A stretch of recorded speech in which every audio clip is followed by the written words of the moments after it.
जय राधा माधव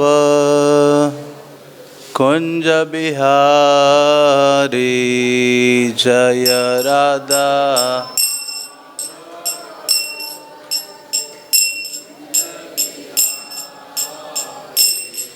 जय राधा माधव कुंज बिहारी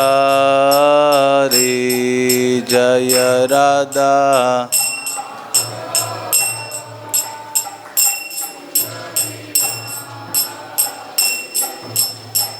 गोपीजन वल्लभ गिरिवर धारी गोपीजन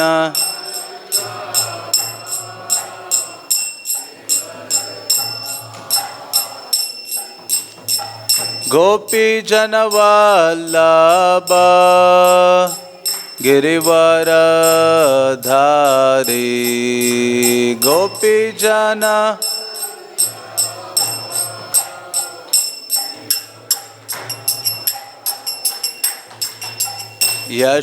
यशोदानंदन व्रज जनरंजन यशोदा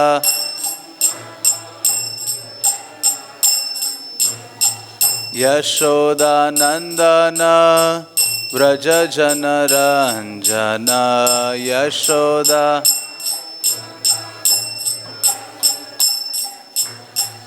यमुना तीरावन चारि यमुना तीरावन यमुना तीरावन चारि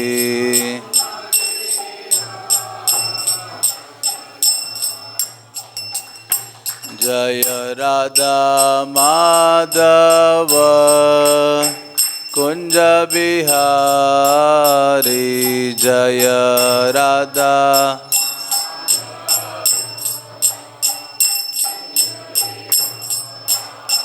जय राधा माधव कुंज बिहारी जय राधा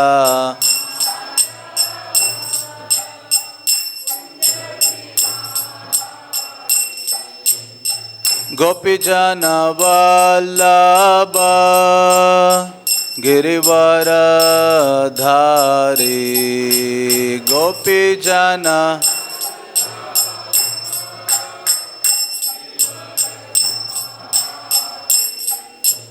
गोपीजन वल्लभ गिरिवर धारी गोपीजन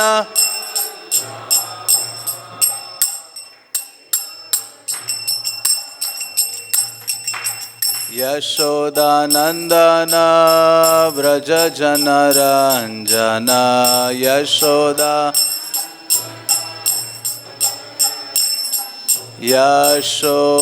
यशोदानंदन व्रज जनरंजन यशोदा यमुना तीरावन चारि यमुना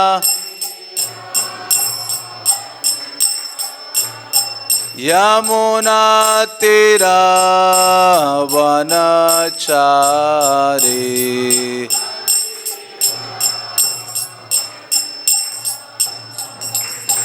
जय राधा माधव राधा माधव श्री राधे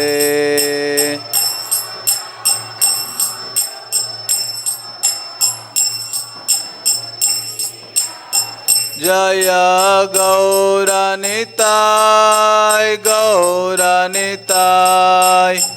गौरनिताय जय गौरनिताय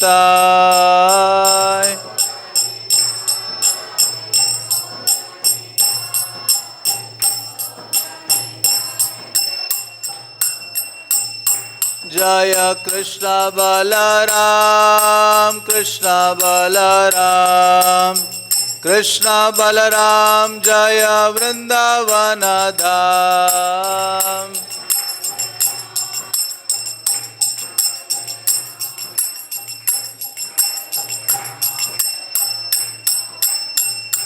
जय राधा श्याम सुंदर, राधा श्याम सुंदर श्री राधे।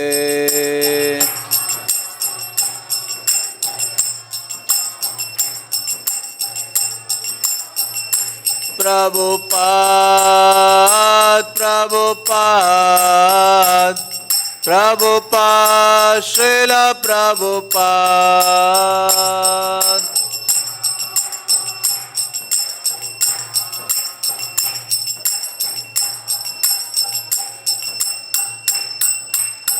हरि बोल हरि बोल हरि बोल गौर हरि बोल।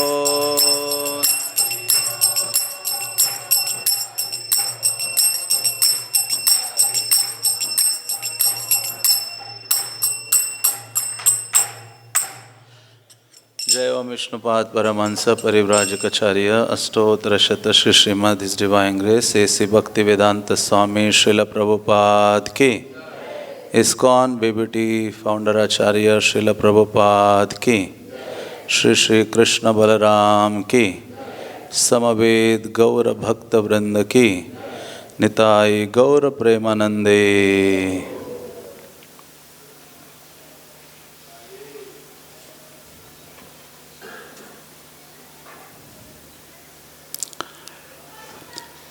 जय जय श्री चैतन्य जय नित्यानंद।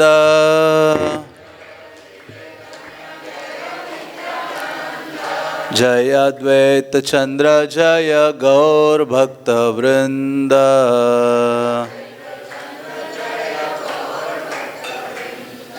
जय जय श्री चैतन्य जय नित्यानंद।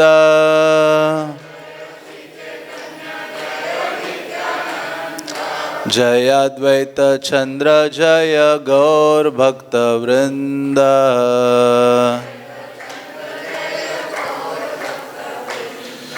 जय जय श्री चैतन्य जय नित्यानंद।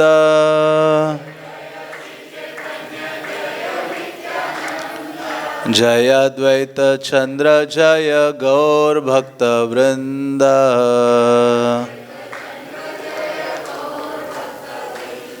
ओम अज्ञानतिमिरान्धस्य ज्ञानाञ्जनशलाकया चक्षुरुन्मीलितं येन तस्मै श्रीगुरवे नमः। श्रीचैतन्यमनोभीष्टं स्थापितं येन भूतले स्वयं रूप कदा मह्यं ददाति स्वपदान्तिकं। हे कृष्ण करुणा सिन्धो दीनबन्धु जगत्पते गोपेश गोपिकान्त राधाकान्त नमस्तुते। तप्त कांचन गौरांगी राधे वृंदावनेश्वरी वृषभानुसुते देवी प्रणमामि हरिप्रिये। वाञ्छाकल्पतरुभ्यश्च कृपा सिन्धुभ्येव च पतितानां पावनेभ्यो वैष्णवेभ्यो नमो नमः। जय श्री कृष्ण चैतन्य प्रभु नित्यानंद श्री अद्वैत गदाधर श्रीवासदि गौर भक्त वृंद। हरे कृष्णा कृष्णा कृष्णा हरे हरे हरे राम राम राम हरे हरे। हरे कृष्णा। तो आप सबका स्वागत है इस त्रिदिवसीय गौर कथा में। तो आज कल और परसों श्री चैतन्य महाप्रभु का गुणगान या महिमा गान हम करेंगे, क्योंकि बहुत जल्द ही श्री चैतन्य महाप्रभु का प्राकट्य दिवस आने वाला है। श्रील प्रभुपाद कहा करते थे, हमारा प्रचार का कार्य तब मानो सफल महसूस हो सकता है जब हमारे मंदिरों में जन्माष्टमी से अधिक भीड़ गौर पूर्णिमा के दिन हो। चैतन्य महाप्रभु का जो आविर्भाव दिवस मनाने के लिए अधिक से अधिक लोग आ जाएं, क्योंकि कलियुगा में जीवों का उद्धार करने के लिए श्री चैतन्य महाप्रभु का प्राकट्य हुआ है। भारत में अधिकांश लोग चैतन्य महाप्रभु को नहीं जानते हैं, जानते भी हैं तो वो कहते हैं बंगाल में चैतन्य महाप्रभु एक महापुरुष हुए हैं, लेकिन उनको इस रूप में नहीं समझते कि वो साक्षात कौन है, कृष्ण है। तो ये हमारे संप्रदाय के महानतम आचार्यों की मानो विशेष देन है, जिन्होंने चैतन्य महाप्रभु को सब तक पहुंचाया है। और उनमें से भी श्रील प्रभुपाद विशेष आचार्य हैं कि जिन्होंने चैतन्य महाप्रभु की शिक्षा है, आराधना है, वो पूरे विश्व भर पहुंचाए। और प्रभुपाद इस बात पर दृढ़ थे कि वास्तव में यवन, म्लेच्छ, पतित, अधम लोगों का उद्धार केवल चैतन्य महाप्रभु की कृपा से ही संभव है। क्योंकि जब प्रभुपाद ने अमेरिका गए और वहाँ सर्वप्रथम गौर निताय विग्रहों की स्थापना की एक मंदिर में, तो प्रभुपाद प्रवचन देने के लिए बैठे और विग्रहों की ओर ऐसे देख रहे थे।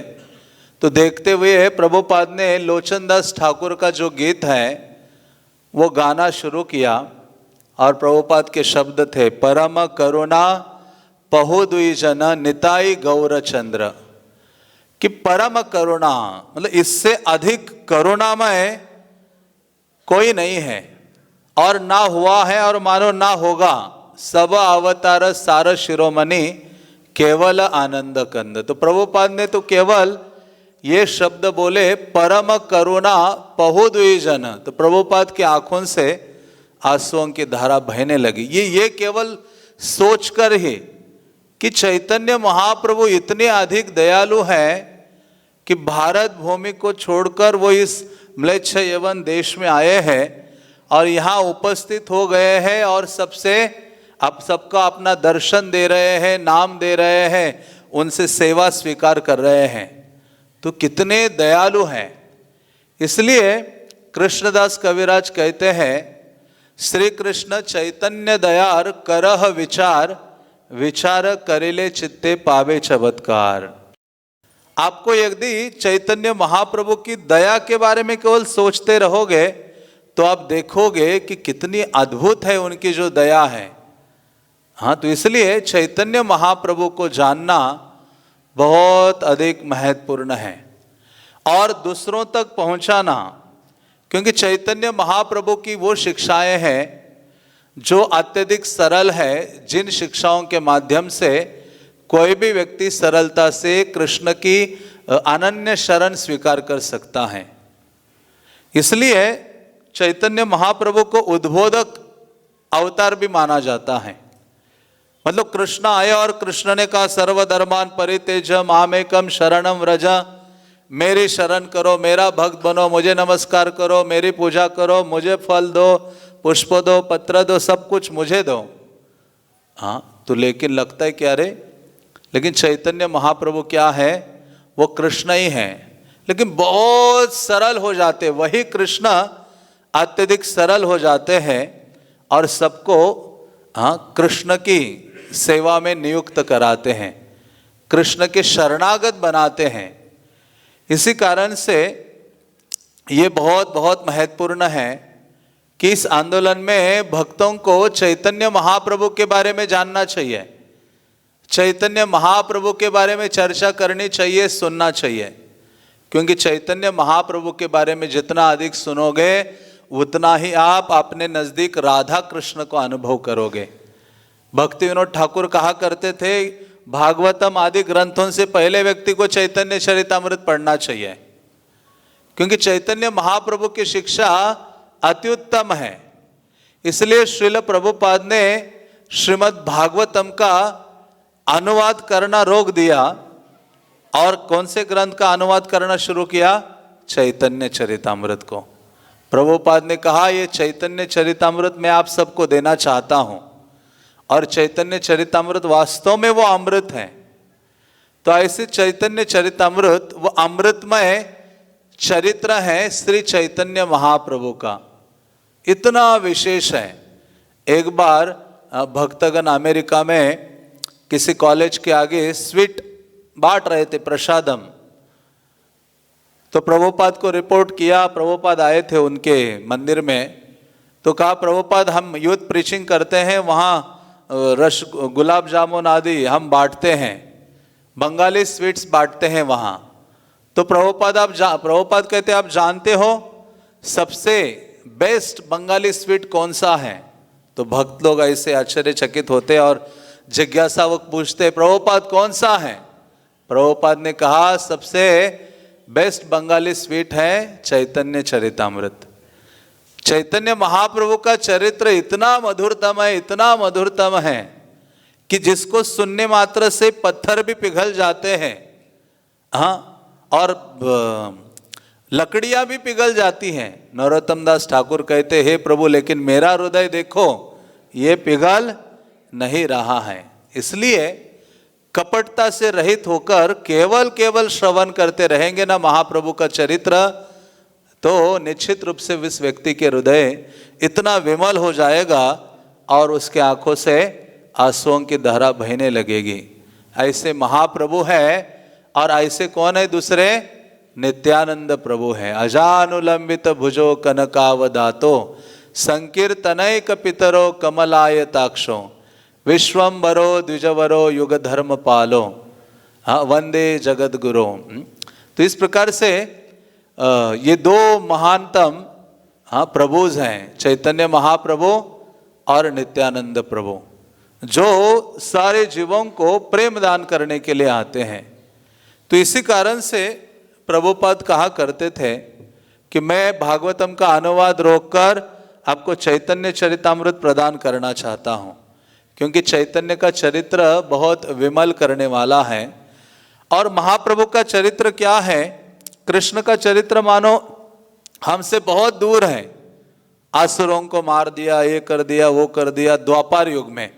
लेकिन चैतन्य महाप्रभु नित्यानंद प्रभु का चरित्र पढ़ते हैं, सुनते हैं तो लगता है कि अभी अभी हमारे बीच में ही ये सारी लीलाएं हुई है, अभी अभी नजदीक ही ये सारी महाप्रभु की लीलाएं हुई हैं और हम सरलता से समझ पाते हैं। तो इसलिए भगवान को समझने के लिए कृष्ण जो बहुत टेढ़े हैं, टेढ़े व्यक्ति को समझना बहुत कठिन है, लेकिन वही टेढ़ा व्यक्ति कलियुगा में क्या होता है? सीधा हो जाता है और उनको सरलता से समझा जा सकता है। तो प्रभुपाद ने चैतन्य चरितामृत दिया और प्रभुपाद ने कहा भक्तों को कि आप में और मुझ में एक स्पर्धा शुरू होगी अभी, कि मैं कितना जल्दी अनुवाद करता हूं और आप कितना जल्दी उसको छापते हैं। तो उस समय एक मैराथन हुआ था चैतन्य चरितामृत का प्रिंटिंग का। 17 वॉल्यूम में चैतन्य चरितामृत कितने भागों में आ रहा था? 17 ऐसी किताबें थी। प्रभुपाद ने वो सब अनुवाद किया और भक्तों ने केवल 2 महीने में छाप दिया। आज तक ऐसा नहीं होता है। हाँ, 2 किताबें छापने के लिए 1 साल लगता है। वहां भक्त लोग केवल 3 या 4 घंटे सोते थे, दिन रात उसको पढ़ते थे, एडिट करते थे, पेंटिंग्स बनाते थे, प्रूफ रीडिंग करते थे, सब कुछ भक्तों ने किया। वो प्रिंटिंग प्रेस ही इस्कॉन के थे। भक्तों ने दिन रात ऐसे किया और 2 महीने में छाप दिया। प्रभुपाद आए या प्रभुपाद के हाथ में वो ग्रंथ आए, इतने आनंदित हो गए महाप्रभु चैतन्य का चरित्र देखकर। प्रभुपाद ने कहा जिन जिन भक्तों ने इसमें योगदान दिया है, चैतन्य चरितामृत को छापने के लिए दिन रात लगाया है, मैं पर्सनली उन लोगों के लिए आऊंगा, उनका हाथ पकड़कर उनको गोलोक वृंदावन ले जाऊंगा। हाँ, तो प्रभुपाद इतना वो थे। तो इतना अद्भुत है महाप्रभु का चरित्र। बल्कि कभी कभी लगता है कि अरे महाप्रभु का चरित्र ठीक है, लेकिन जिसने कभी जाना भी नहीं उस व्यक्ति ने भी पढ़ा तो वो भी भक्त बन जाता है। एक बार एक रथ यात्रा थी विदेशों में और भक्त लोग जा रहे थे और कीर्तन हो रहा था। तो एक जो स्त्री है वो एक साइड में खड़ी थी और रथ यहां से आ रहा था, रथ को ऐसे देख रही थी और उसके आंखों से आंसू बह रहे थे, रो रहे थे, और रथ के आगे दूसरी तरफ ऐसा देखते थे, फिर इधर जगन्नाथ को देखते थे, फिर इस तरफ देखते थे और रो रहे थे। तो भक्तों ने सोचा, अरे हम तो इतने सालों से भक्ति में हैं, 10 साल हो गए, 20 साल हो गए, 25 हो गए, 30 हो गए, कभी जगन्नाथ की रथ यात्रा में जगन्नाथ को देख के एक आंसू की बूंद भी नहीं टपकी है। हाँ, हमारा हृदय तो वैसे की वैसा है।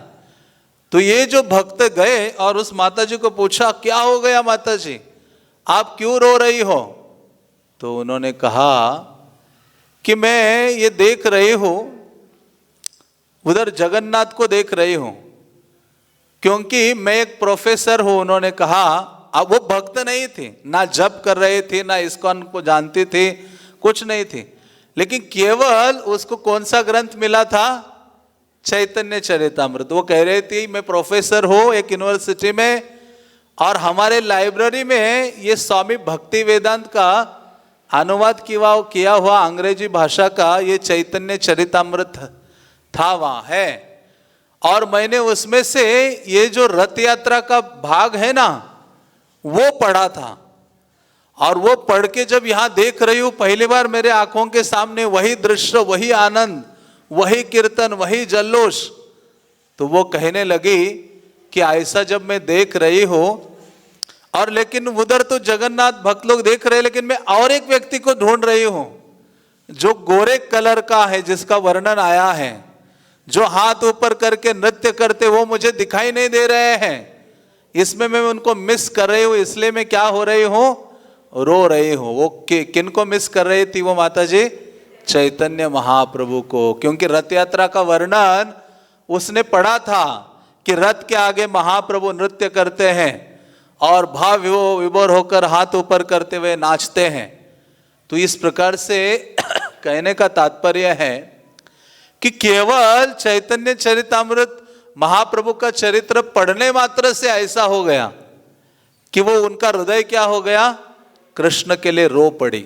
हाँ, इसलिए चैतन्य महाप्रभु आए हैं हमें रोना सिखाने के लिए। क्या सिखाने के लिए? रोना सिखाने के लिए।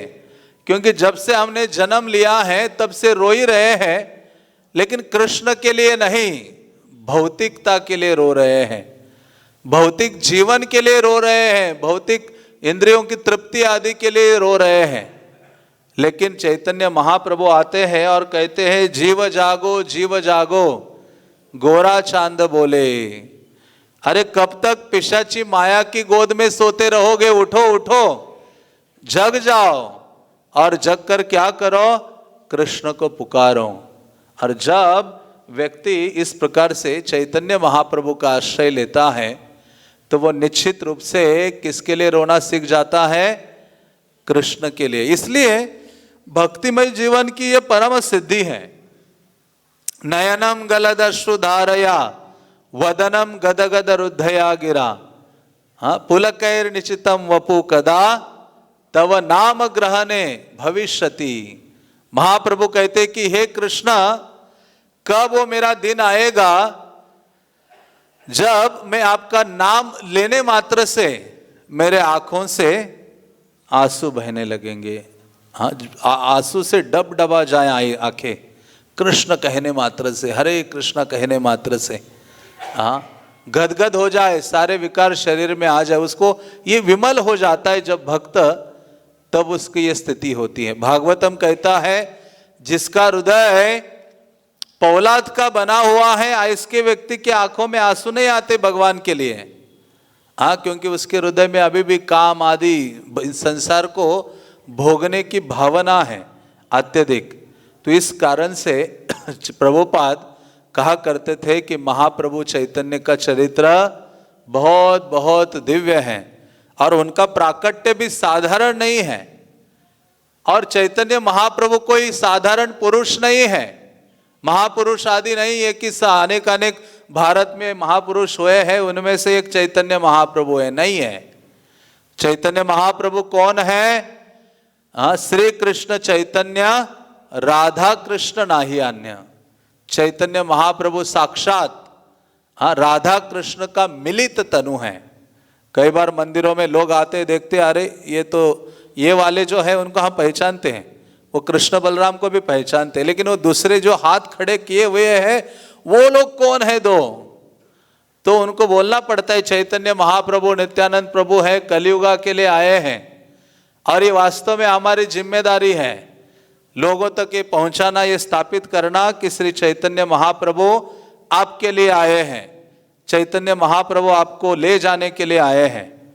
तो इस प्रकार चैतन्य महाप्रभु का जो चरित्र है वो विशेष है। और 3 दिन के लिए हम चैतन्य महाप्रभु से संबंधित थोड़ी चर्चा करेंगे या श्रवण करेंगे। तो ऐसा महाप्रभु का चैतन्य का चरित्र है जिसका श्रवण करना अति महत्वपूर्ण है। बल्कि चैतन्य चरितामृत कहा गया है कि ये चैतन्य महाप्रभु का अमृतमय चरित्र है। श्री चैतन्य, श्री क्यों लगाया गया है वहाँ श्री चैतन्य के आगे? इसलिए श्री मतलब श्रीमती राधा रानी। राधा रानी की चैतन्य का मतलब है चेतना। तो राधा रानी की जो चेतना है वो धारण किए हुए है कौन? श्री कृष्ण। कौन धारण किया है? श्री कृष्ण। कृष्ण, श्री कृष्ण और चैतन्य। तो राधा रानी की चेतना को कृष्ण ने धारण किया है, इसलिए वो श्री चैतन्य महाप्रभु हैं। और महाप्रभु इसलिए कहा जाता है क्योंकि वो जो भावों में महाभाव है उसको उनको महाभाव को स्वीकारा है। महाभावमयी राधा ठाकुरानी। राधा रानी में भगवान के प्रति जो दिव्य सर्वोच्च भाव है वो महाभाव प्रकट होता है।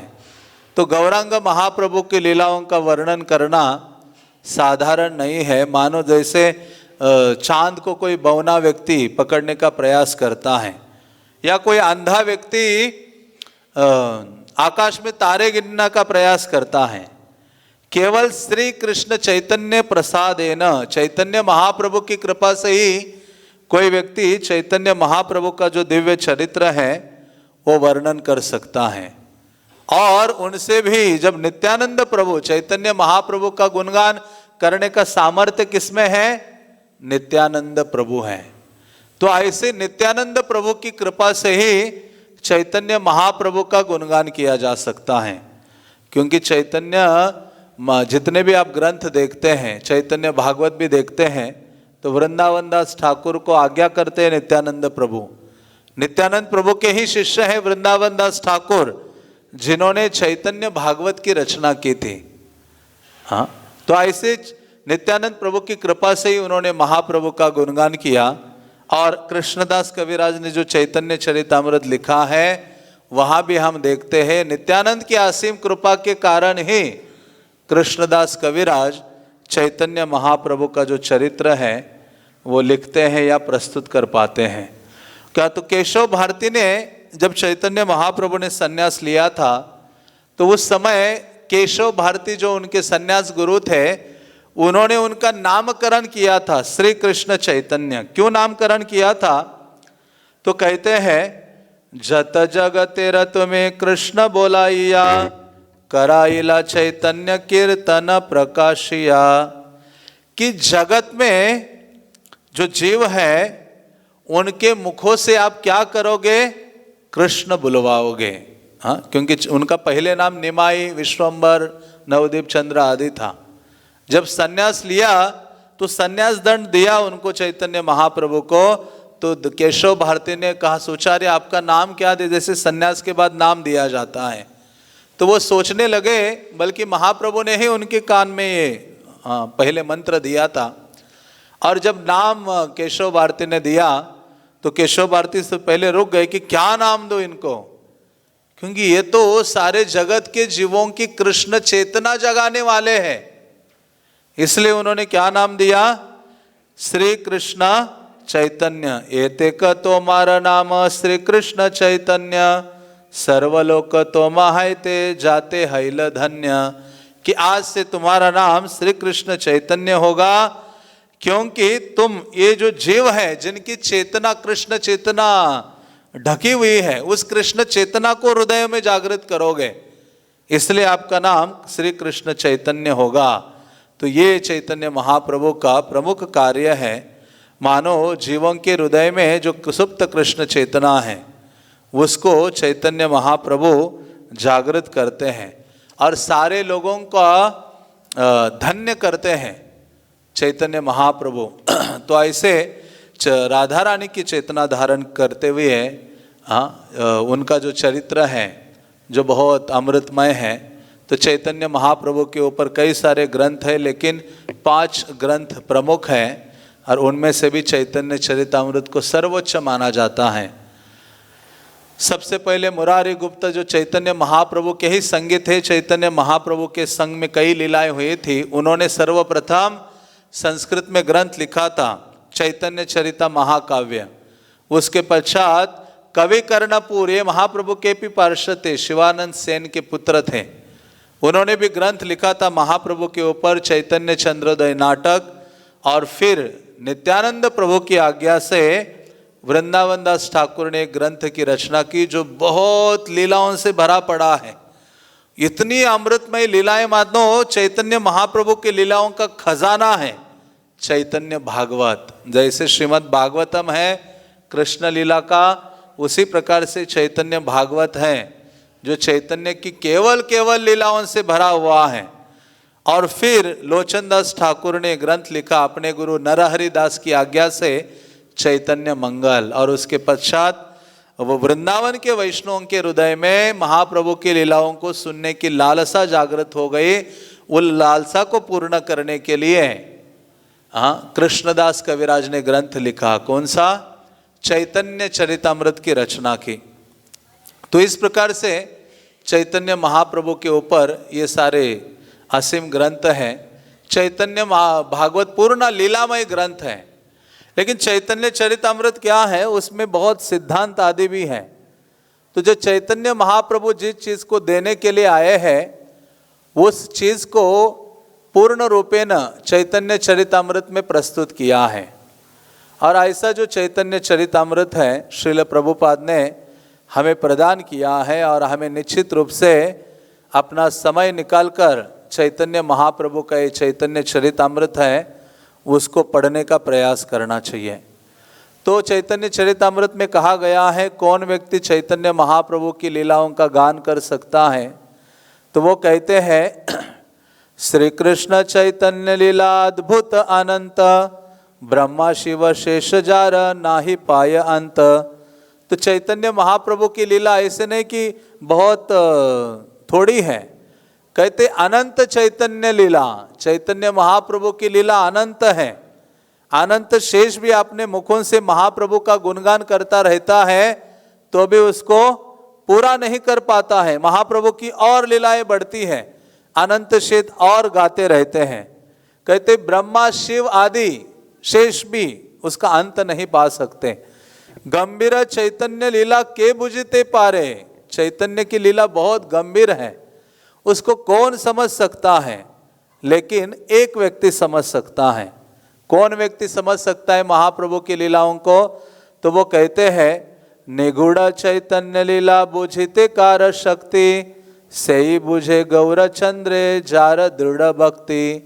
तो महाप्रभु की जो लीलाएं हैं अत्यधिक निगूढ़ है, बहुत ही गूढ़ है, लेकिन जिस व्यक्ति की भक्तिमय भावना चैतन्य महाप्रभु के प्रति दृढ़ है वो व्यक्ति चैतन्य महाप्रभु की दिव्य लीलाओं को समझ सकता है। और एक व्यक्ति समझ सकता है, कौन? कृष्ण लीला गौर लीला से करे वर्णन, गौर पाद पद्मजार हय प्राण धन। वही व्यक्ति उसका वर्णन कर सकता है, समझ सकता है जिस व्यक्ति ने चैतन्य महाप्रभु को अपना प्राण धन माना है, प्राण धन के रूप में स्वीकारा है। तो इसलिए कलियुगा के ये अवतार है चैतन्य महाप्रभु। जितना अधिक महाप्रभु के बारे में जानेंगे उतना ही अधिक राधा कृष्ण से प्रेम बढ़ेगा, ये निश्चित है।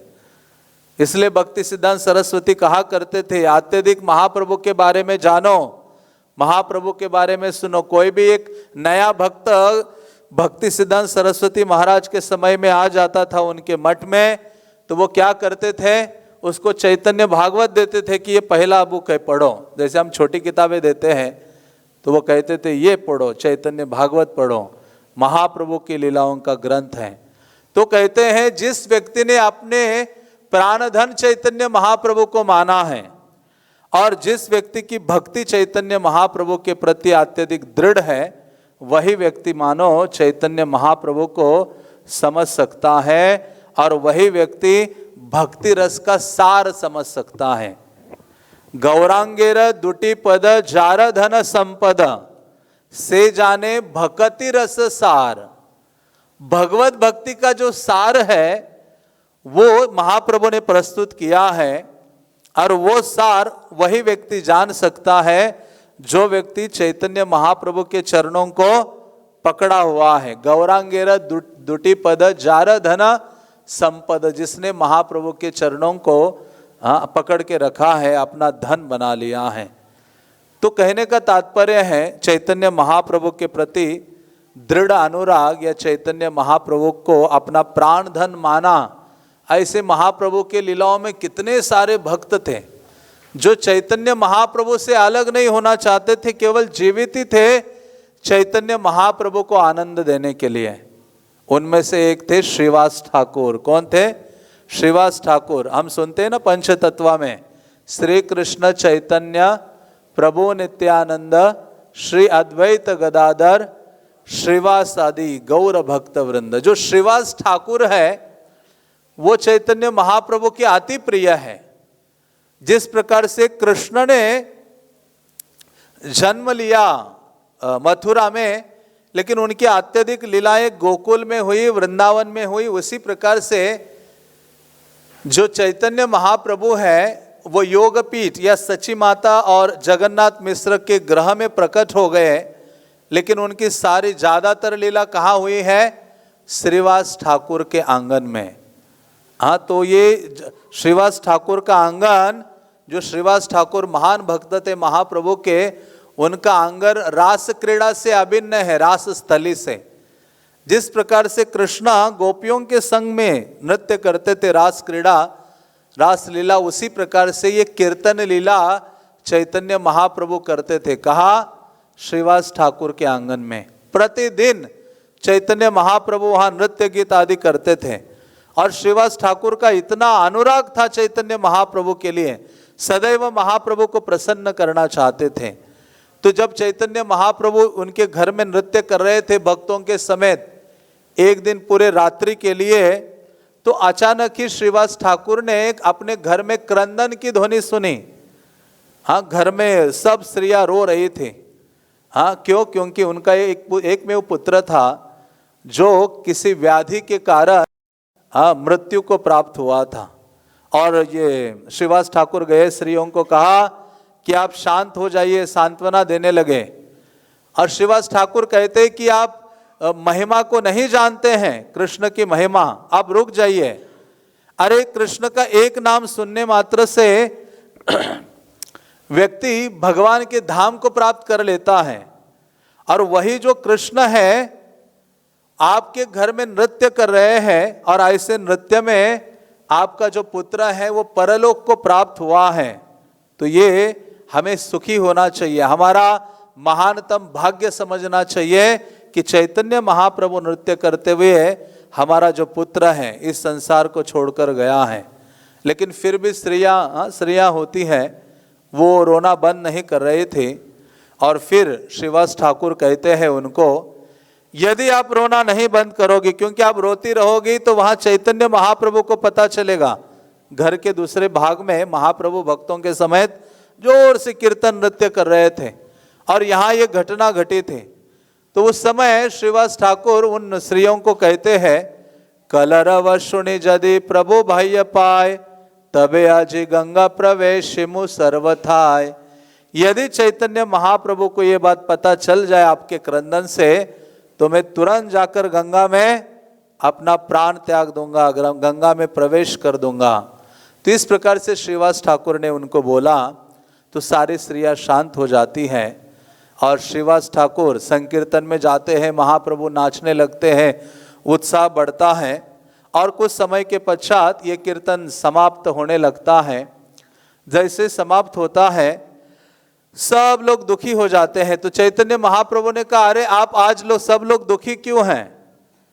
तो चैतन्य महाप्रभु कहते हैं, प्रभु बोले आजी मोर चित्त केम न करे, कोन दुख हयाचे पंडितेर घरे। महाप्रभु तुरंत समझ गए, आज मुझे कुछ आनंद नहीं आ रहा है कीर्तन के बाद, कुछ तो यहाँ घटित हुआ है इस घर में श्रीवास ठाकुर के। पंडित बोले न प्रभु मोर कोन दुख, जार घरे सुप्रसन्न तोमार श्रीमुख।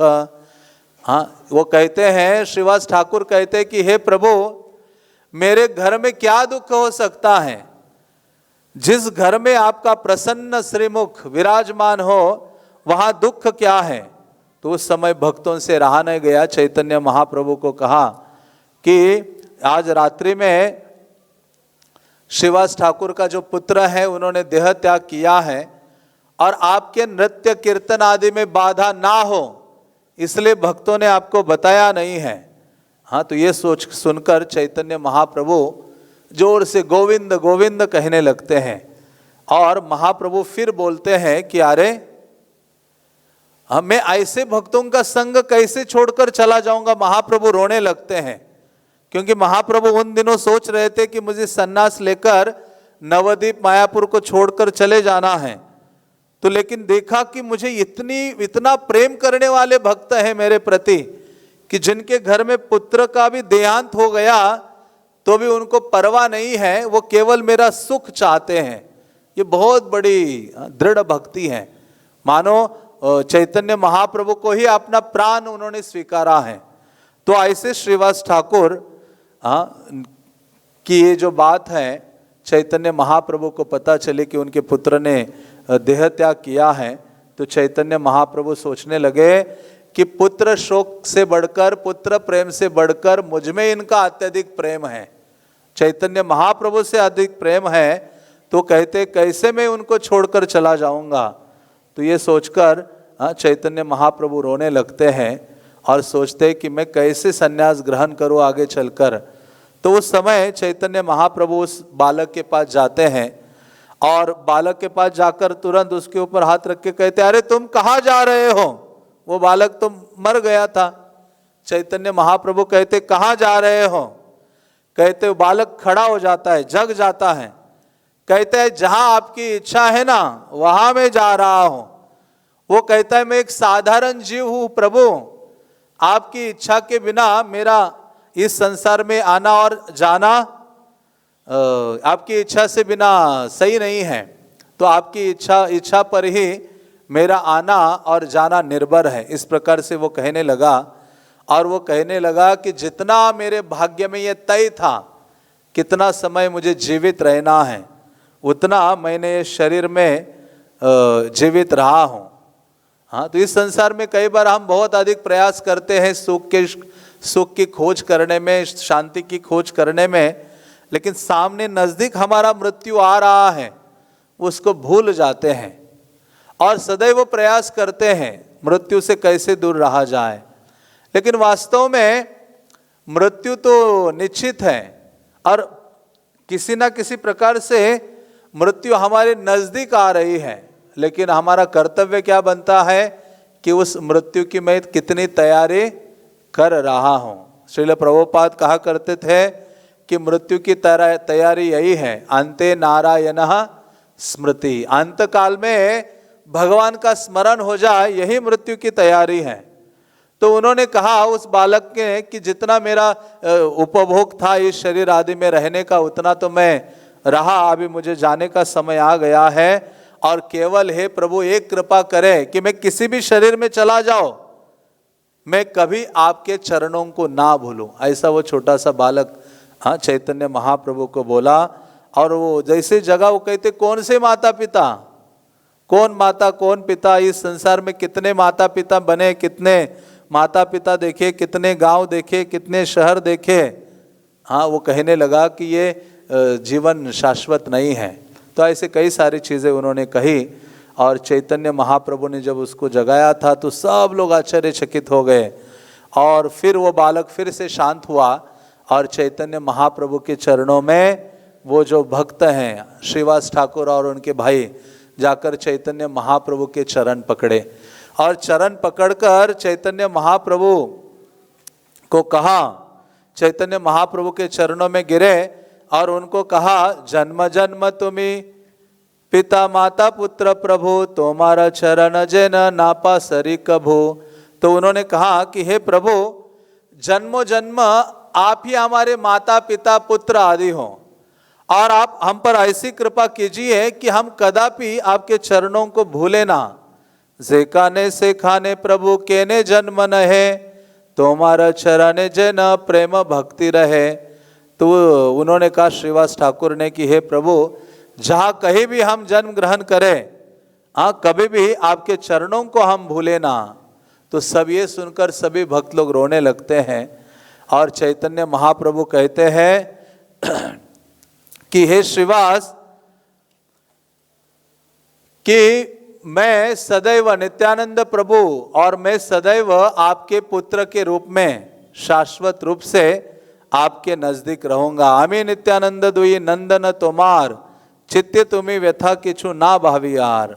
उन्होंने कहा हम दोनों आपके पुत्र के रूप में सदैव रहेंगे, अपने चित्त में मन में शोक आदि आप ना कीजिए। तब चैतन्य महाप्रभु उस बालक आदि को ले जाते हैं, उनका अंतिम क्रिया आदि करते हैं। तो इस प्रकार से कहने का तात्पर्य है कि गौरांग महाप्रभु का जो गुणगान है वही व्यक्ति करने का योग्यता रखता है जिस व्यक्ति ने चैतन्य महाप्रभु को अपना प्राण धन के रूप में स्वीकारा है। चैतन्य महाप्रभु के प्रति जिनकी दृढ़ भक्ति है, क्योंकि चैतन्य महाप्रभु की कृपा से ही कोई व्यक्ति इस संसार सागर को सरलता से पार कर सकता है। चैतन्य चरितामृत में कहते हैं कि महाप्रभु की कृपा से ही सरल से कठिन कार्य सरल हो जाता है, और यदि महाप्रभु की कृपा ना हो तो सरल कार्य भी कठिन होने लगता है। तो इसलिए प्रयास तो यही होना चाहिए कि किस प्रकार से श्री चैतन्य महाप्रभु की जो कृपा है हम प्राप्त करें। तो ऐसे श्रीवास ठाकुर के जीवन से देखते हैं कि चैतन्य महाप्रभु के अलावा किसी अन्य के चरण या शरण को वो स्वीकार्य नहीं, और महाप्रभु के प्रति उनकी जो दृढ़ भक्ति है वो उनकी बहुत गंभीरता से थी। तो ऐसी जो दृढ़ भक्ति है वो व्यक्ति को प्रकट करनी चाहिए चैतन्य महाप्रभु के प्रति विशेष रूप से। और प्रकट करने का अर्थ है कि जीवित रहना चाहिए चैतन्य महाप्रभु को प्रसन्न करने के लिए। ऐसा कार्य करें जिससे चैतन्य महाप्रभु अत्यधिक प्रसन्न हो। चैतन्य महाप्रभु जब संन्यास लिए तो शांतिपुर से जब जगन्नाथपुरी जा रहे थे तो भक्तों को कहा, यदि प्रीति थाके आमा तुम्ही आमा सभा कार्य, यदि आप सबका मेरे प्रति प्रेम है तो क्या करो, कृष्ण व्यतिरिक्त ना गाई बिहार। तो चैतन्य महाप्रभु कहते हैं आपका मेरे प्रति वास्तव में प्रेम है तो आप कृष्ण के अलावा कोई अन्य चीज अपने मुंह से ना बोलिए, ना गाइए, ना कहिए।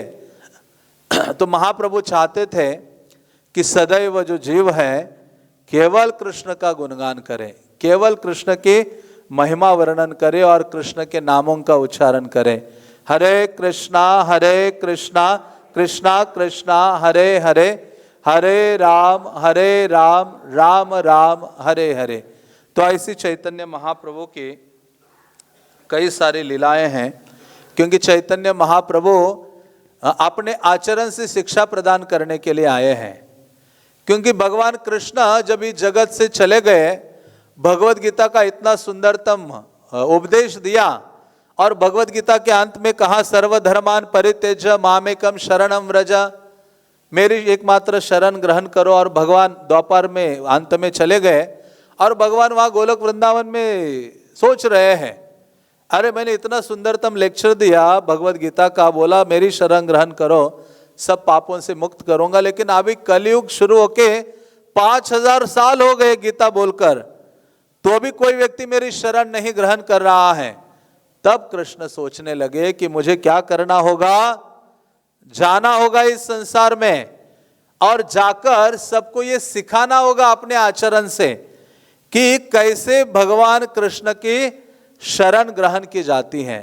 तो चैतन्य लीला क्या है कि फिलॉसफी इन एक्शन, जो शास्त्र की बातें हैं वो जीवन में कैसे लागू करें, वो किसने करके दिखाया है?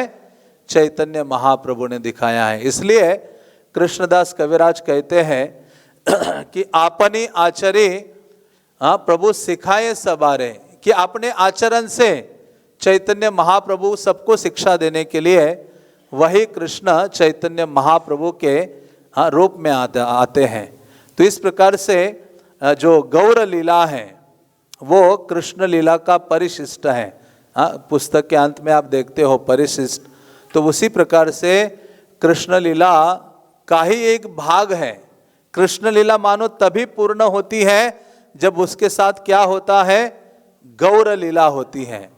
इसलिए भगवान कृष्ण कहते हैं भगवत गीता में कि स्वामी युगे युगे, भगवान ने ये कहना चाहिए था प्रति युगे, मैं हर युग में आता हूं, प्रति युगे नहीं कहा। क्या बोला भगवान ने? युगे युगे। भगवान कहते युग युग युग में आता हूं, तो भगवान वहां 2 युगों की बात करते हैं, क्योंकि जो मूल भगवान कृष्ण है, अब भगवान केवल 2 ही बार आते हैं, बाकी उनके सारे विस्तार अवतार आदि हर युग में आ जाते हैं। 6 प्रकार के जो अवतार हैं, लेकिन जो ईश्वर परम कृष्ण सच्चिदानंद विग्रह अनादिरादिर गोविंद सर्व कारण कारणम, वो ब्रह्मा के एक दिन में एक बार आते हैं कृष्ण। और जब कृष्ण प्रकट होते हैं द्वापर में, तो उनके आगे जो भी कलयुग आएगा उस समय कौन प्रकट होते हैं?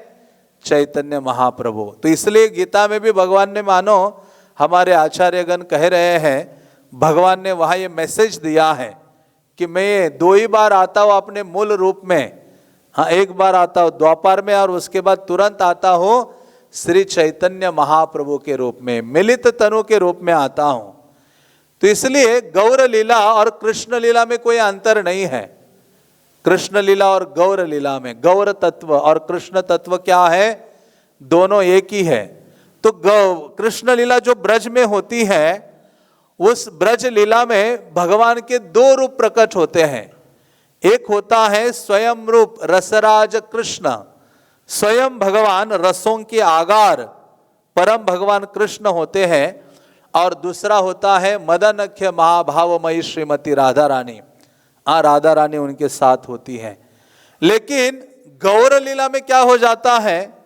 आचार्यगण कहते हैं एकिर भूतः, मतलब वो दोनों एक साथ होकर आ जाते हैं, राधा कृष्ण मिलित तनु। इसलिए चैतन्य चरितामृत आदि कहता है श्री कृष्ण चैतन्य राधा कृष्ण नाही अन्य। इसलिए चैतन्य चरितामृत में ये भी कहा है, पहले वो एक ही थे। क्योंकि राधा रानी का प्राकट्य कैसे हुआ? पहले कौन थे?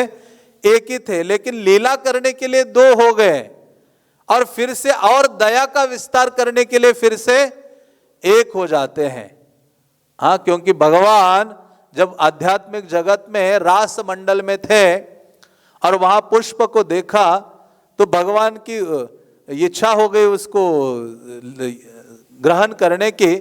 तो भगवान के इस ओर से एक सुंदरतम देवी प्रकट हो जाती है और वो दौड़ने लगती हैं, दौड़कर जाती है और वो पुष्प का चयन करके लाकर कृष्ण को देती हैं, और उनका नाम क्या पड़ता है? राधा। धावमाना नाम, रा मतलब रास मंडल में जब वो दौड़ी और कृष्ण के लिए, इसलिए उनको राधा कहा गया है। और फिर अपनी दया का विस्तार करने के लिए कलियुगा में वही राधा कृष्ण क्या हो जाते हैं? एक हो जाते हैं, वो है श्री चैतन्य महाप्रभु। इसलिए केवल यही अंतर है, अन्य कोई अंतर नहीं है। कृष्णदास कविराज कहते हैं, नंदसुत बलिजारे भागवते गाय, से कृष्ण अवतीर्ण चैतन्य गोसाई। श्रीमद् भागवतम में जिसको नंद महाराज के पुत्र बोला गया है, वही क्या है? अवतरित हुए हैं चैतन्य महाप्रभु के रूप में। यही गौर चंद्र जबे जन्मिला गोकुले, शिशु संगे ग्रहे ग्रहे क्रीड़ा करी बुले। कहते यही गौरचंद्र जब गोकुल में जन्म लिया था द्वापर में, उन्होंने क्या किया था, घर घर में अपनी लीलाओं को प्रस्तुत किया था। इसी कारण से चैतन्य चरितामृत के शुरुआत में कृष्णदास कविराज कहते हैं, राधा कृष्ण प्रणय विकृतिर आह्लादिनी शक्ति रस्मात एकात्मानवपि भुवि पुरा देह भेदम गतो तो। एकात्मना, एक आत्मा हो गए थे दोनों। चैतन्याख्यम प्रकटम अधुनाम तद्वयम चैक्यमाप्तम राधा भाव द्युति सवलितम नवमी कृष्ण स्वरूपम। तो ऐसे कृष्ण राधा रानी के भाव और अंग कांति को धारण करते हैं, और अंग कांति और इन दोनों को धारण करके क्या होते हैं, ये जगत में प्रकट हो जाते हैं। तो कई सारे कारण चैतन्य चरितामृत में दिया है। हाँ, प्रमुख रूप से चैतन्य महाप्रभु के जो प्रकट के कारण है वो दो है। एक क्या है, जगत संबंधी, और दूसरा है निज संबंधी। मतलब इस संसार से संबंध के कई कुछ कारण है महाप्रभु प्रकट हुए, और कुछ कारण है क्यों प्रकट हुए जो उनके स्वयं से संबंधित हैं।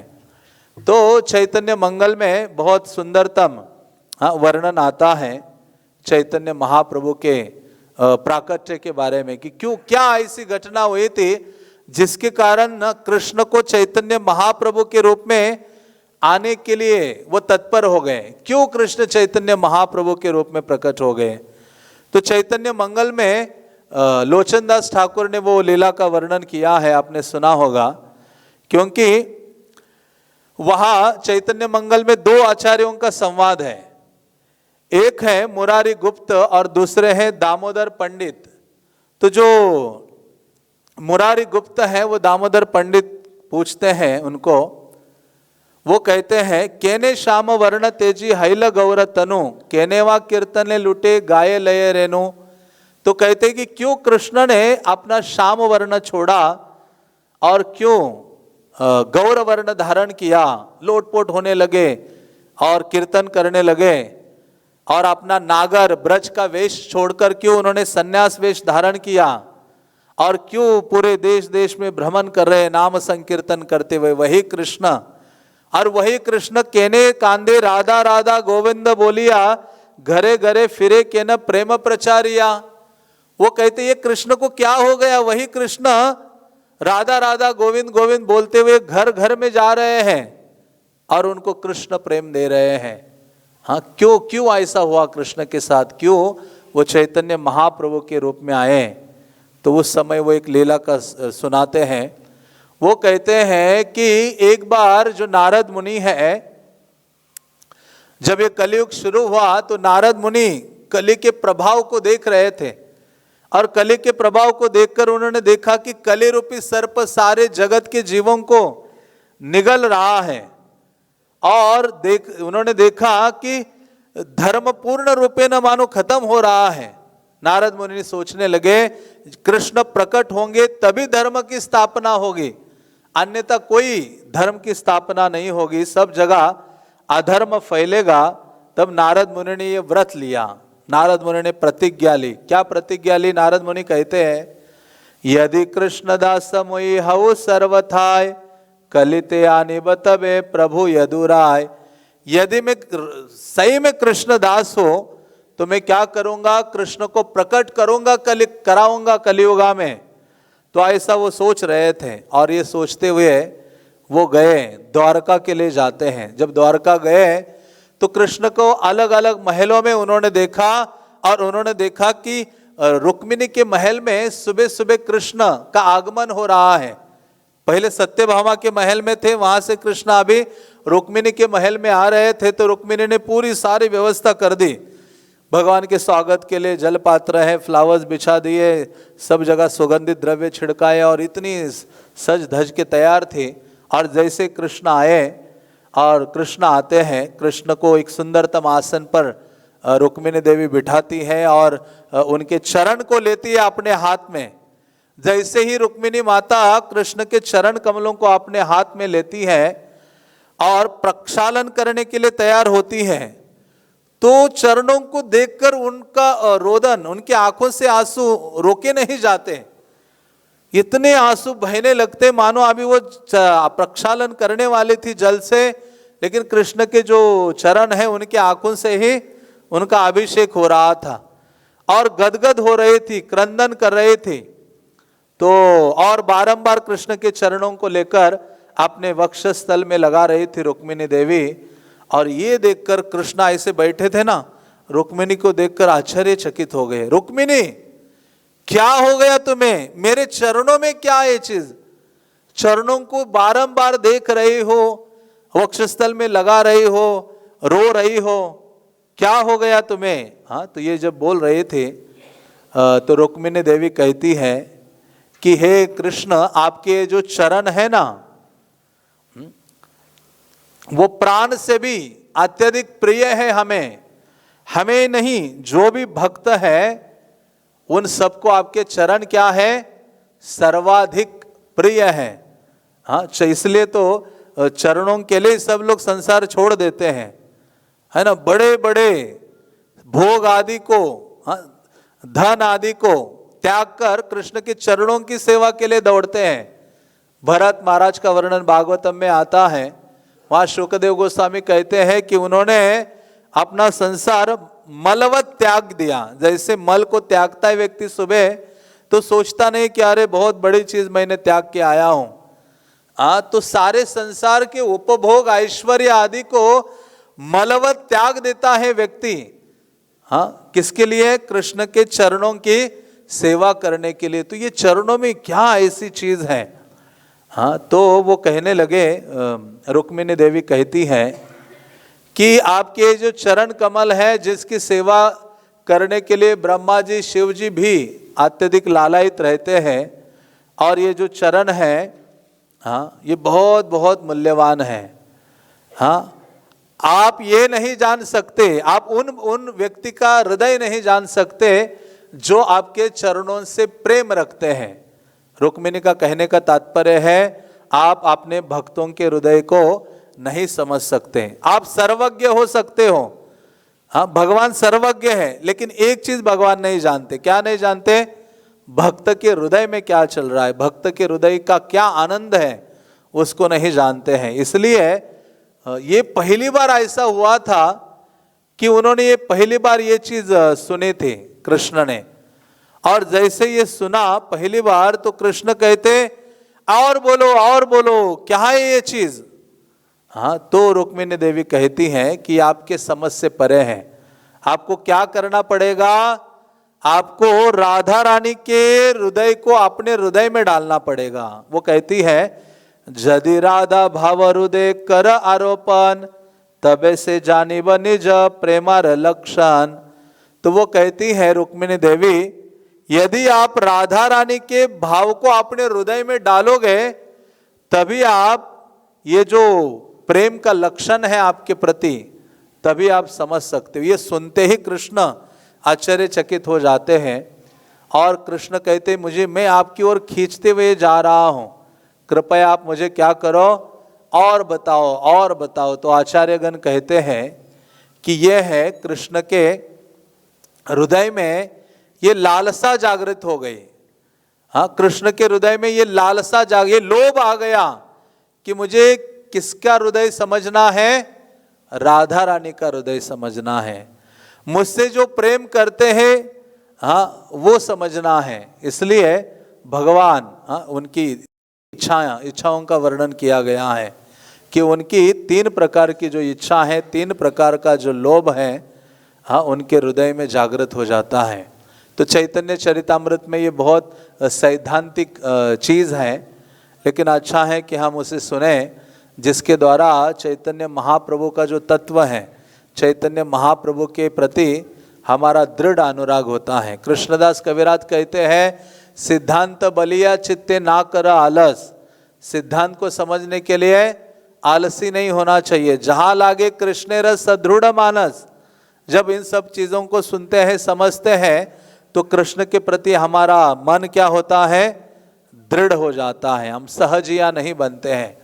तो इस प्रकार से चैतन्य चरितामृत के शुरुआत में ही कृष्णदास कविराज क्यों चैतन्य महाप्रभु के जो कारण है प्राकट्य के, उसका वर्णन करते हैं।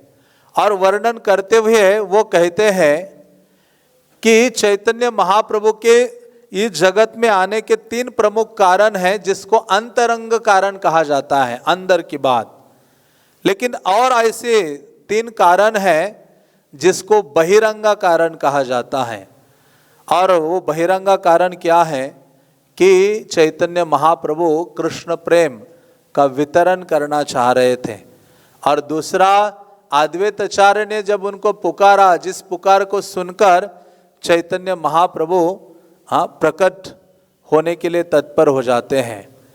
तो चैतन्य चरितामृत की शुरुआत में कृष्णदास कविराज इन सब चीज़ों का वर्णन करते हैं।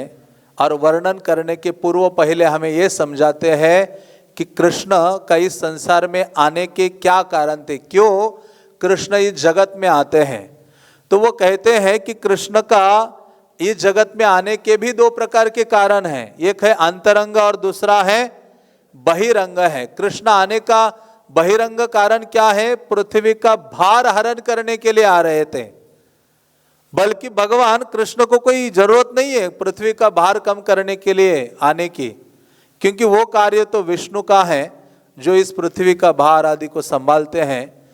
तो भार हरण करने का समय और कृष्ण के प्रकट होने का समय एक ही हो गया, जिसके साथ मूल भगवान श्याम सुंदर कृष्ण इस जगत में अवतरित हो जाते हैं। तो कृष्ण के अवतरित होने का बहिरंग कारण है पृथ्वी का भार हरण करना। और कृष्ण का अंतरंग कारण क्या है, क्यों कृष्ण आए, उसके 2 कारण वो बताते हैं। वो कहते हैं प्रेम रस निर्यास करिते आस्वादन, भगवत प्रेम या माधुर्य रस का आस्वादन करना चाहते थे कृष्ण। और दूसरा, राग मार्ग भक्ति का प्रचार करना चाहते थे या देना चाहते थे, इसलिए कृष्ण आते हैं। तो ये कृष्ण के अंतरंग कारण है। क्यों राग मार्ग? राग मार्ग का अर्थ है कि स्वाभाविक कृष्ण के प्रति प्रेम और सेवा की भावना। क्योंकि 2 प्रकार की भावनाएं हैं, एक है राग मार्ग और दूसरा है ऐश्वर्य भाव। तो कहते हैं कि ऐश्वर्य भावना से कृष्ण संतुष्ट नहीं होते हैं। जैसे जितना भी प्रेम है, चाहे ध्रुव है, प्रहलाद है, शुकदेव गोस्वामी है, वसुदेव है, देवकी आदि है, इन सब का प्रेम क्या है? ऐश्वर्य भावना से है। ऐश्वर्य भावना का अर्थ है वो ये भी प्रेम भी करते लेकिन जानते ये कौन है? भगवान है। और जिसके कारण वो जो प्रेम है वो दुर्बल हो जाता है। जैसे कृष्ण प्रकट हो गए और देवकी माता उनकी स्तुतियां करने लगी, तो माता का जो स्वाभाविक प्रेम है उसमें रुकावट आ जाती है। लेकिन यशोदा माता का ऐसा नहीं है, इतना अधिक प्रेम है, उनको ये भानी नहीं है कि कृष्ण परम भगवान है। वो तो लाठी लेकर उनको मारने के लिए दौड़ती हैं। जिनकी स्तुतियां सारा संसार करता है, पूजन करता है, ब्रज में उनको गाली गलौज किया जाता है और डंडा लेकर उनके पीछे लग जाते हैं। तो ऐसा जो वो शुद्ध प्रेम है, वो प्रेम मानो उसकी कोई तुलना नहीं है। तो इसलिए कहते हैं हमारे ईश्वर माने आपना के माने हीन, तार प्रेमे वर्षा आमी ना हयाधीन। जो मुझे भगवान मानते हैं और आपने को बहुत नीचा मानते हैं, उनके प्रेम के वश में मैं नहीं हूँ। केवल भगवान कहते शुद्ध प्रेम के वश में मैं होता हूँ। और शुद्ध प्रेम क्या है? मोर पुत्र मोर सखा मोर प्राणपति, यही भावी जयी मोरे करे शुद्ध भक्ति। जो मुझे अपना पुत्र मानता है, सखा प्राणपति, उस भावना से जो शुद्ध भक्ति करता है, आपना के बड़ा माने हमारे समहीन, सही भावे हया हमें तहारा अधीन। स्वयं को बड़ा मानता है और मुझे छोटा मानता है। ये भगवत प्रेम की बहुत उन्नत स्थिति है, वृंदावन भावना की। तो इस प्रकार से कृष्ण कहते हैं उस भावना के मैं अधीन होता हूँ। कृष्ण कहते ऐसा वात्सल्य सख्य माधुर्य आदि कि मैं बंधन में होता हूँ। माता मुझे पुत्र भावना से बांध देती है। आती ही न ज्ञाने करे लालन पालन। वो कहती है इसको कुछ समझ में नहीं आता है, वो मुझे खिलाती है, पिलाती है, नहलाती है, सजाती है, कपड़े पहनाती है। वो प्रेम, उस प्रेम, वो प्रेम चाहते हैं कृष्ण। इसको कहते हैं शुद्ध वात्सल्य जो प्रेम है। तो इस प्रकार से भगवान ये चाहते थे कि निर्मल जो शुद्ध प्रेम है, ब्रज की जो भावना का प्रेम है, उस भावना से मेरी आराधना करें। और उस प्रेम को मानो देने के लिए श्री चैतन्य महाप्रभु आते हैं। और उस प्रेम को कोई साधारण नहीं है, इसलिए कृष्णदास कविराज कहते हैं अनर्पित चरिम चिराद करुणयावतीर्ण कलो, कि आज तक किसी अवतार ने यह अर्पित नहीं किया था ऐसा कृष्ण प्रेम जो देने के लिए आ गए चैतन्य महाप्रभु। और वो केवल चैतन्य महाप्रभु दे सकते हैं। इसलिए जब रूप गोस्वामी उनको मिले थे वाराणसी में, तो रूप गोस्वामी ने देखते ही चैतन्य महाप्रभु को दंडवत किया और कहा नमो महावदान्याय कृष्ण प्रेम प्रदायते। महाप्रभु ऐसे दूर हो गए, कहते रूप गोस्वामी, रूप क्या कह रहे हो? कहते मुझे आप कह रहे हो नमो महावदान्याय कि तुम सबसे बड़े दानी हो। महाप्रभु कहते मैं एक तो सन्यासी हूं और मेरे पास दान देने के लिए कुछ नहीं, और तुम कह रहे हो कि आप सबसे बड़े वदान्य दानी हो। फिर अगला शब्द कहते हैं आप साधारण चीज दान नहीं दे रहे हो, आप क्या दे रहे हो? कृष्ण प्रेम प्रदायते। आज तक किसी ने नहीं दिया था ऐसा कृष्ण प्रेम, जो कृष्ण भी गोलोक वृंदावन में तिजोरी में रखते हैं छुपाकर, लेकिन वही कृष्ण जब चैतन्य महाप्रभु के रूप में आते हैं तो वो तिजोरी के ताले तोड़ देते हैं और उसको बाहर निकालते हैं और सबके पास जाते कि आप ले लो कृष्ण प्रेम, ले लो, सबको देने जाते हैं, घर घर में जाते हैं। हाँ, तो इस प्रकार से ऐसा चीज जो आज तक किसी ने नहीं दी थी, अनर्पित चरिम चिरात करुणयावतीर्ण कलो समर्पयुतुम उज्ज्वल उन्नत रसहा सो भक्ति श्रियाम, कि ऐसी स्वयं की जो भक्ति की भावना है वो चैतन्य महाप्रभु देने के लिए आते हैं और वो सबको देते हैं। हाँ, आपने आचरण से सबको सिखाते हुए ये जो भक्ति की भावना है वो देते हैं। भक्त का भाव धारण करते हुए राधा कृष्ण है लेकिन एक बन जाते हैं और एक बनकर क्या करते हैं, ये जो कृष्ण की जो भावना है वो प्रदान करते हैं। इसलिए कृष्णदास कविराज कहते हैं कि भगवान कृष्ण की ये तीन इच्छा अधूरी रह गई। द्वापर युग में ये इच्छाएं अधूरी रह गई। वात्सल्य आवेश कैल कौमार सफल, वात्सल्यता से कौमार अवस्था को उन्होंने सफल किया। पौगंड में जब भगवान थे तो सखाओं के संग क्रीड़ा की और राधा रानी के संग रास आदि विलास किया जब किशोर उनकी आयु हुई थी। लेकिन फिर भी तथापि न हैल तीन वांछित पुराण, फिर भी कृष्ण की तीन इच्छाएं पूर्ण नहीं हुई थी। उन तीन इच्छाओं की पूर्ति करने के लिए कृष्ण कलियुगा में श्री चैतन्य महाप्रभु के रूप में आते हैं। और वो तीन इच्छाएं क्या है? पहली इच्छा है श्री राधाय प्रणय महिमा की दृशो, कि राधा रानी का प्रेम क्या है, राधा रानी के प्रेम की महानता क्या है, राधा रानी के प्रेम की गंभीरता गहराई क्या है, कितना गहन है, वो समझना चाहते थे। पहली चीज राधा रानी की प्रेम की गहराई, राधा रानी के प्रेम की महानता या राधा रानी का प्रेम क्या वस्तु है उसको कृष्ण समझना चाहते थे। और दूसरा है मदीय अद्भुत मधुरिमा की दृश्यों, कि मेरा रूप माधुर्य क्या है, कि जब ये राधा रानी मेरे सौंदर्य को देखती है और वो इतनी आकर्षित हो जाती है तो मेरा माधुर्य क्या है, सारा जगत मेरे माधुर्यमिता के पीछे पागल क्यों है, इसको भी वो जानना चाहते थे।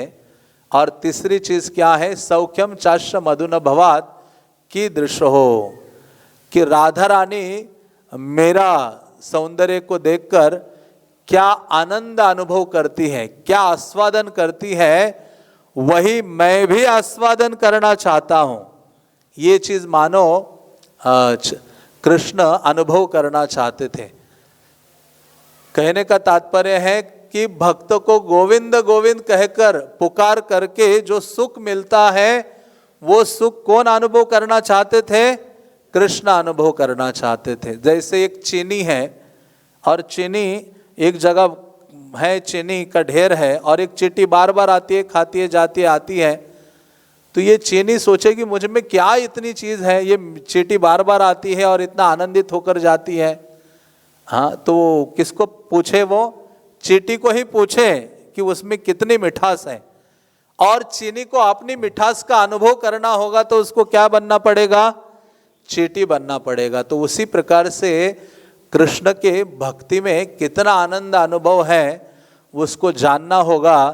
तो कृष्ण को क्या करना होगा? हाँ, राधा रानी के या भक्त बनना पड़ेगा। हाँ, भक्त की भावना को धारण करना पड़ेगा। इसलिए कृष्णदास कविराज कहते हैं तद भावाढ़ समझनु सचि गर्भ सिंधु हरेंदु। उस भावना को समझने के लिए जो चैतन्य महाप्रभु हैं या कृष्ण हैं, सची माता के गर्भ से अवतरित होते हैं। जिस प्रकार से समुद्र से चंद्रमा प्रकट होता है, तो कहने का तात्पर्य है कि कृष्ण राधा रानी का जो प्रेम है उसका आस्वादन करना चाहते हैं। तो भक्त का प्रेम तो क्या है? एक छोटा बिंदु की तरह है, लेकिन राधा रानी का प्रेम क्या है? एक सिंधु की तरह, एक समुद्र की तरह है। तो भगवान तो भक्त बनना चाहते थे, लेकिन छोटा मोटा भक्त नहीं। कौन सा भक्त? राधा रानी के लेवल का भक्त बनना चाहते थे। इसलिए भगवान क्या करते हैं? ऐसे श्रीमती राधा रानी का ये दो चीजें धारण करते हैं, राधा भाव और द्युति। राधा भाव द्युति सुविलतम नवमी कृष्ण स्वरूपम। राधा रानी की भावना को भी धारण करते हैं, भाव को, और दूसरा है राधा रानी का अंग कांति। इसलिए जो काला चांद, कृष्ण को क्या बोला जाता है? काला चांद। प्रभुपाद ने अमेरिका में एक मंदिर में जो विग्रह की स्थापना की, उनको नाम दे दिया है श्री श्री राधा काला चांद जी। हाँ, तो ऐसे जो काला चांद है, जब राधा रानी के हृदय को धारण करते, अपना हृदय निकालते और राधा रानी का हृदय डालते हैं, अपनी अंग कांति हटाते हैं और राधा रानी की अंग कांति धारण करते हैं, तो काला चांद क्या बन जाते हैं? गोरा चांद हो जाते हैं।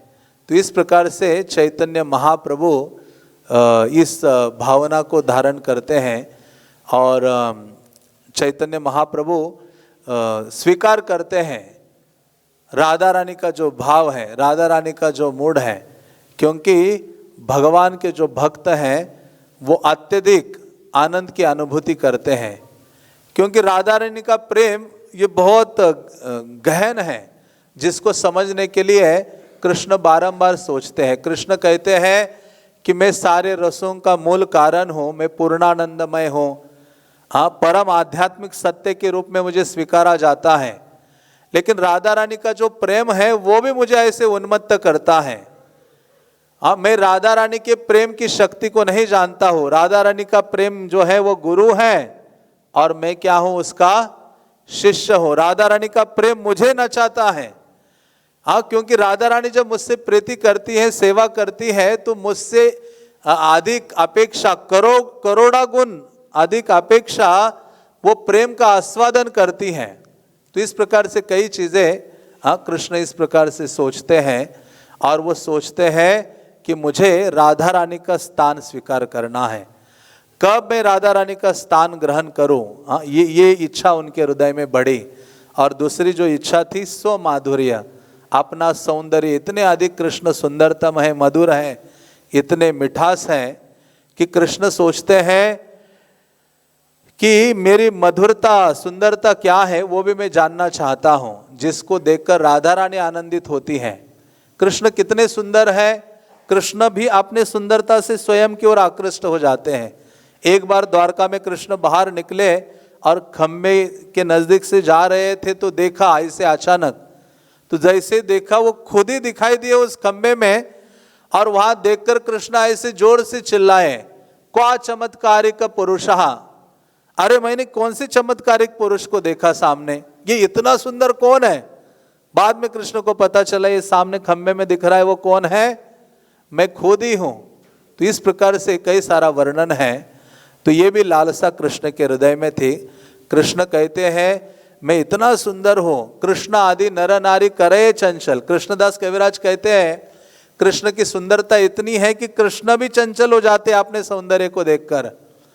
श्रवणे दर्शने आकर्षय सर्वजन, भगवान के बारे में कोई सुनता है, उनका दर्शन करता है, वो भी आकृष्ट हो जाता है। तो कृष्ण इस माधुर्य अमृत का भी पान करना चाहते थे और कृष्ण सोच रहे थे कि कैसे सब मेरी ओर आकृष्ट होते हैं। तो उस माधुर्य का पान करना चाहते थे जो भावना गोपियों के हृदय में थी। गोपियाँ जब कृष्ण को देखती है तो ब्रह्मा जी को गालियाँ देती है, कहती है कोटि नेत्र नाही दिला सबे दिला दोई, कि आपने करोड़ों नेत्र देने चाहिए, आपने हमें क्या किया है, केवल 2 ही नेत्र दिए हैं। ताहाते निमिष कृष्ण की देखी व मोही, उनमें भी ये पलकें दी है जो बंद होती है, और ये पलकें बंद होती है तो वो कृष्ण को देखने में बाधा है। तो इस प्रकार से गोपियाँ कहती थी। तो कृष्ण, ये दूसरा कारण था अंतरंग जिसमें कृष्ण के हृदय में ये लोभ जागृत हो गया, उनके माधुर्य का, मधुरता का, सुंदरता का आस्वादन करने का। और तीसरा कारण है राधा रानी, हाँ, राधा सुख आस्वादन, कि राधा रानी इतना आनंद अनुभव करती है, हाँ, तो वही आनंद मैं भी अनुभव करना चाहता हूँ। राधा रानी का स्थान कृष्ण लेना चाह रहे थे। आमा है ते आनंदित हय त्रिभुवन, आमा के आनंद दिबे ऐछे को न जान, कि कृष्ण कहते हैं कि मेरे कारण त्रिभुवन में आनंद है, लेकिन मुझे कौन आनंद देता है, ऐसा कौन है इस संसार में। तो कृष्ण देखते हैं मुझे भी आनंद देने वाले कौन है, श्रीमती राधा रानी है। कृष्ण कहते हैं कि मेरा जो रूप है करोड़ों कामदेवों के समान है, लेकिन मेरी आंखें राधा रानी के रूप को देखने के लिए भागती है। कहते हैं मेरी बांसुरी की शब्द ध्वनि से सारा संसार आकर्षित हो जाता है, लेकिन मेरे कान किसकी वाणी सुनने के लिए भागते हैं, राधा रानी के शब्द सुनने के लिए भागते हैं। कृष्ण कहते मेरा जो शरीर है सारे सृष्टि को सुगंधित करता है, लेकिन मैं राधा रानी के अंग गंध को सूंघने के लिए मेरा मन और हृदय मोहित हो जाता है। आगे कहते हैं कि सारे सृष्टि मेरे कारण रसपूर्ण है, मैं भी राधा रानी से रस पान करना चाहता हूँ। और कृष्ण कहते हैं कि मेरे कारण ही सब जगह शीतलता है, और कहते मुझे राधा रानी के द्वारा ही शीतलता प्राप्त होती है।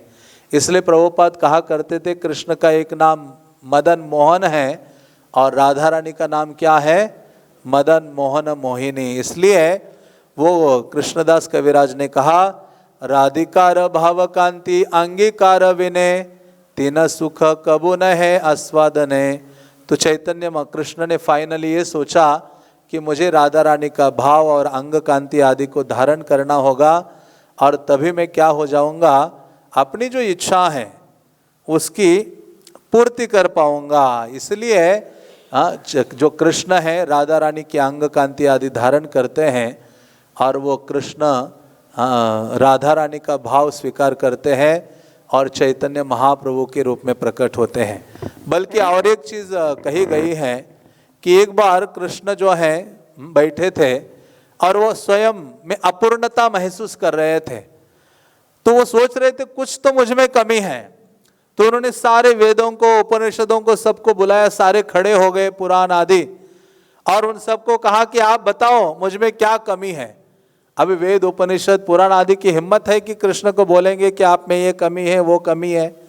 हाँ, वो सब आए, कृष्ण का स्तुतिगान करने लगे, वेद कहने लगे ओम पूर्ण मदहा, कि आप पूर्ण हो, हाँ, पूर्णता का ही गुणगान करने लगे। लेकिन श्रीमद् भागवतम को बोला, कृष्ण ने कहा भागवतम आप बताओ। तो श्रीमद् भागवतम आगे आता है, और श्रीमद् भागवतम आगे आकर कहता है कि आप में एक कमी है कि आपके प्रति जो भक्तगण आप प्रेम करते हैं, उनके जो हृदय में भावना है उसको आप नहीं जानते हैं।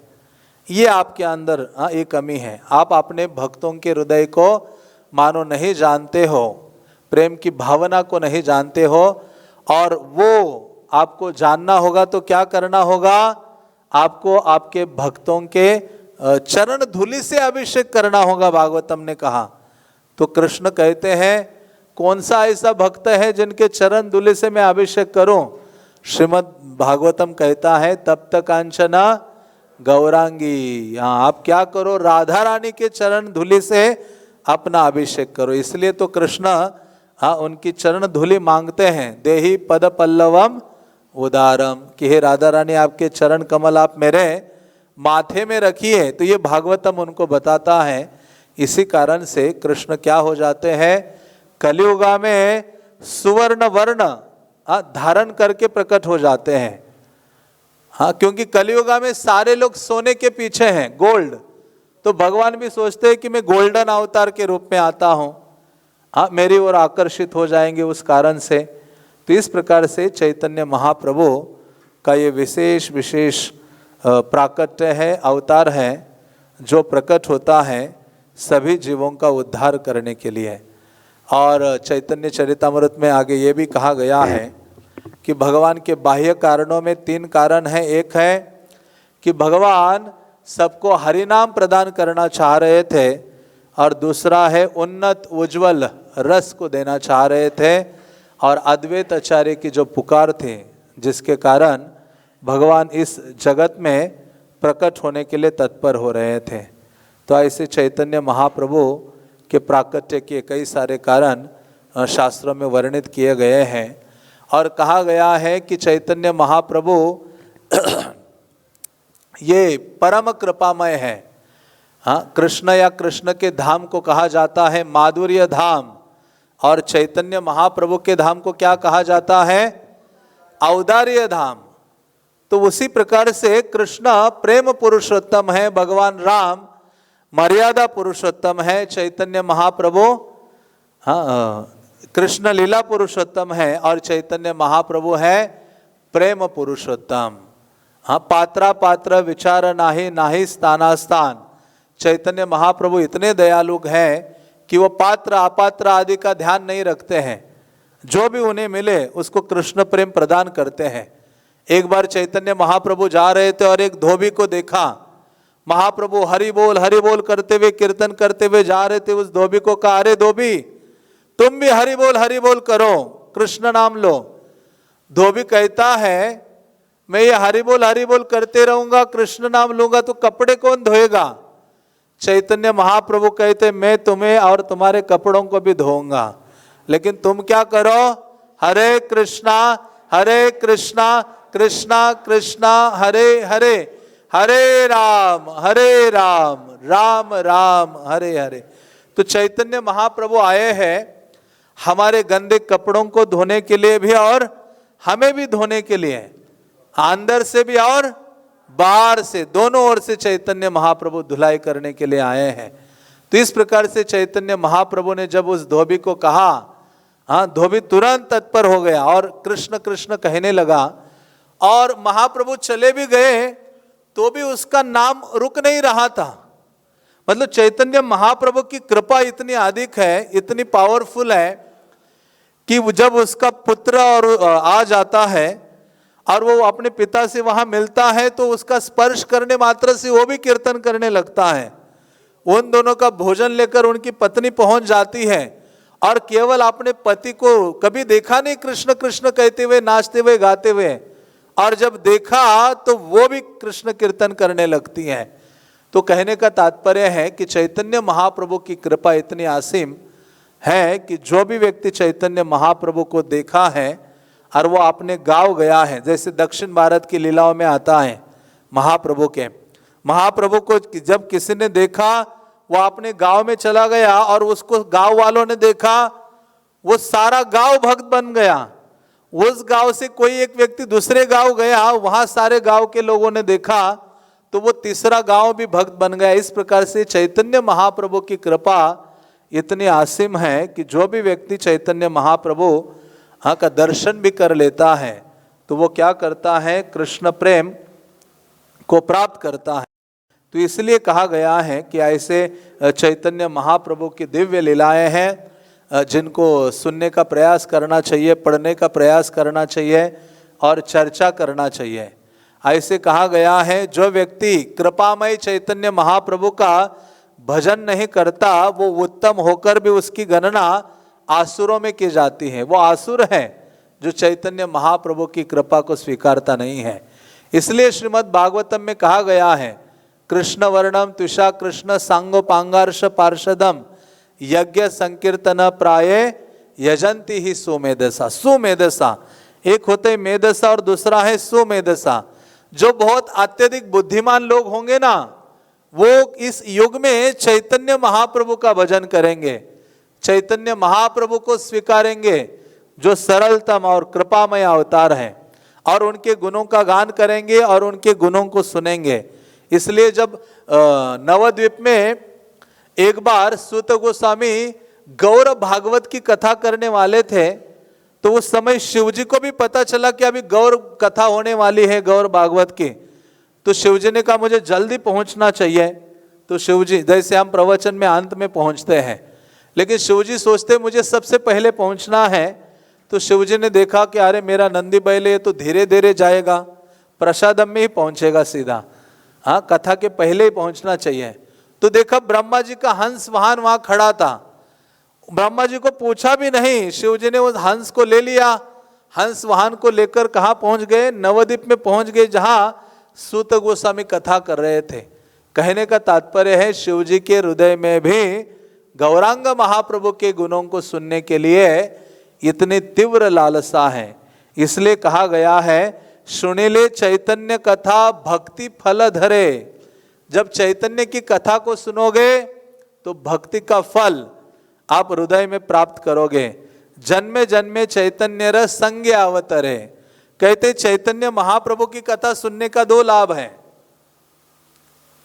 एक है कि चैतन्य महाप्रभु की कथा सुनने से भगवत भक्ति ऐसे फलित हो जाती है, और दूसरा है कि जहां जहां चैतन्य महाप्रभु जन्म लेंगे, प्रकट होंगे, वहां भी आपका जन्म हो जाएगा चैतन्य महाप्रभु के संग। ये विशेष महाप्रभु की कृपा है।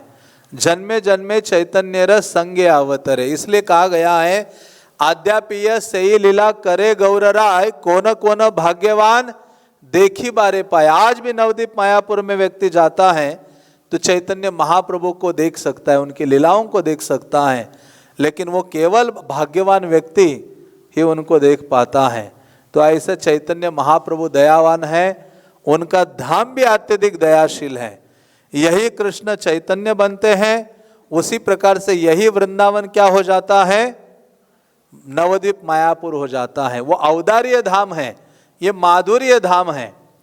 कृष्ण को कहा गया है करुणा सिंधु, करुणा का सागर है, समुद्र है, लेकिन वही करुणा का सागर अपनी सीमा का लंघन करके सुनामी लाकर सबको अपलावित करता है। वो कौन है? चैतन्य महाप्रभु है।